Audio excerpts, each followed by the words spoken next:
అసలైన సంపద. పూర్వం అవంతి రాజ్యాన్ని పాలించే సింహగుప్త అనే మహారాజు నిరంతరం భోగాలు విలాసాలలో మునిగి తేలుతూ ప్రజా సంక్షేమాన్ని పూర్తిగా మరిచాడు. రాజ్యపాలనపై ఏమాత్రం శ్రద్ధ కనపరచకపోవటంతో మంత్రి తదితర ఉద్యోగులు ప్రజలపై అధిక పన్నులు విధిస్తూ ఖజానాలోని సొమ్మును తమ సొంతానికే వినియోగించుకోసాగారు. ఇలా ఉండగా ఒకసారి ఒక సాధువు కాలినడకన దేశ సంచారం చేస్తూ అవంతి రాజ్యంలో ప్రవేశించాడు. తనను దర్శించవచ్చిన ప్రజలను ఆశీర్వదించి వారికి హితబోధ చేస్తూ రాజమందిరానికి వచ్చి రాజుగారిని చూడ సంకల్పించాడు. చిత్రమేమిటో కానీ ఆ రోజు సింహగుప్తుడు కూడా ఆ సాధువును సాదరంగా తన మందిరంలోకి తోడ్కొనిపోయి సకల మర్యాదలు చేశాడు. తన యోగ దృష్టితో రాజ ప్రవర్తనను గ్రహించిన ఆ సాధువు, రాజా, నీకున్న సకల ఐశ్వర్యాలు ఏదో ఒక రోజున నిన్ను విడిచి వెళ్ళటం తథ్యం. ఈ రోజు నీ సొంతమని అనుకున్నవన్నీ భవిష్యత్తులో శాశ్వతంగా నిన్ను వీడిపోతాయి. అందుకని అశాశ్వతమైన ఈ రాజభోగాలను విడిచి శాశ్వతమైన కీర్తిని, ఆధ్యాత్మిక సంపదను సాధించేందుకు ప్రయత్నించు. ప్రజల యోగక్షేమమే జీవితాశయంగా స్వీకరించి వారి జీవితంలో వెలుగును నింపు అని హితబోధ చేశాడు. ఆ సాధువు మాటలను విన్న సింహగుప్తుడు క్రోధావేశాలతో ఊగిపోయాడు. నీకెంత ధైర్యం లేకపోతే ఈ సింహగుప్త మహారాజు ముందు నీతి వాక్యాలు పలుకుతున్నావు? నాకున్న ఈ రాజ్యం అష్టైశ్వర్యాలు అనంతమైనవి. నా సైన్యం విలువ కూడా బహుశా నీకు తెలిసి ఉండదు. నేను ఒక వేలు ఎత్తానంటే లక్షలాది మంది నా కోట ముందు వచ్చి నిల్చుంటారు. సన్యాసివి కదా అని నిన్ను ఉపేక్షిస్తున్నాము. లేకపోతే ఈ పాటికే నిన్ను ఊచకోత కోయించేవాళ్ళం. కళ్ళు నిప్పులు కక్కుతుండగా ఆ సాధువును భటులతో బయటకు గెంటివేయించాడు. కొన్ని రోజుల తర్వాత సింహగుప్తుడు తన పరివారాన్ని తీసుకొని వేటకు బయలుదేరాడు. అడవిలో కనిపించిన జంతువులన్నిటినీ తన ప్రావీణ్యంతో వధించుకుంటూ ముందుకు వెళ్ళాడు. ఒక ప్రదేశంలో పచ్చిక తింటున్న ఒక అందమైన లేడి రాజుగారికి కనిపించింది.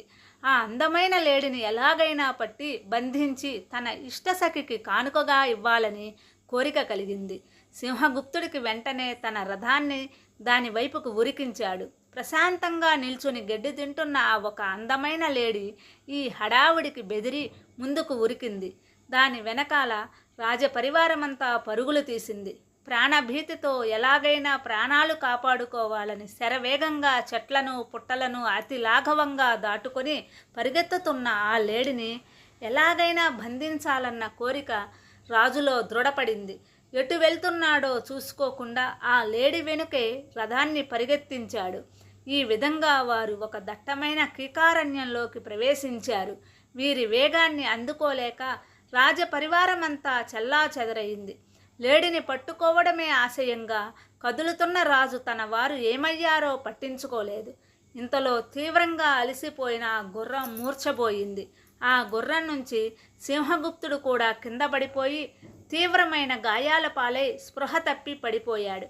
కొద్దిసేపటి తర్వాత ఆ ప్రాంతం గుండా సాగిపోతున్న కొందరు బందిపోటులు స్పృహ తప్పి తన సింహగుప్తుని చూసి ఆనందంతో మీదపడి నిలువుదోపిడీ చేశారు. చివరకు రాజుగారి ఒంటి మీద ఒక అంగవస్త్రాన్ని మాత్రం వదిలి వెళ్ళిపోయారు.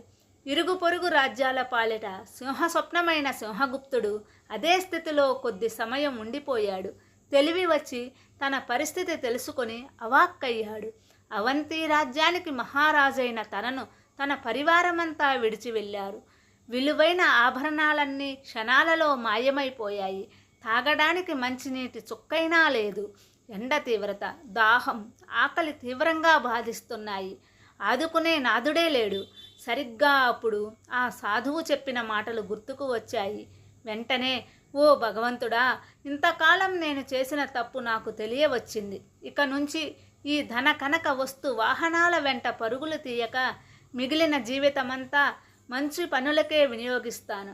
దయచేసి నన్ను కాపాడు అని దీనంగా ప్రార్థించాడు. జీవితమంతా మంచి పనులకే వినియోగిస్తాను, దయచేసి నన్ను కాపాడు అని అతి దీనంగా ప్రార్థించాడు.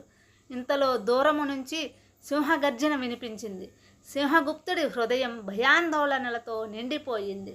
ఇక ఆ కీకారణ్యంలో తనకు దిక్కులేని చావే గతి అని నిర్ణయించుకొని భగవన్నామ స్మరణ ప్రారంభించాడు. భగవంతుడు రాజు ప్రార్థన విన్నాడో ఏమో, ఆ సింహగర్జనకు భయపడ్డ గుర్రం స్పృహలోకి వచ్చింది.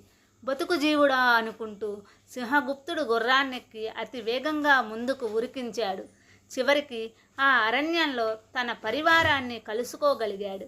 ఆనాటి నుంచి సింహగుప్తుడు విలాసాలు వదిలి ప్రజాశ్రేయస్సుకై పాటుపడసాగాడు. ఈ కథ నచ్చినట్లయితే సబ్స్క్రైబ్ చేసి లైక్ చేయండి. కామెంట్ రూపంలో మీ అభిప్రాయాన్ని తెలపండి.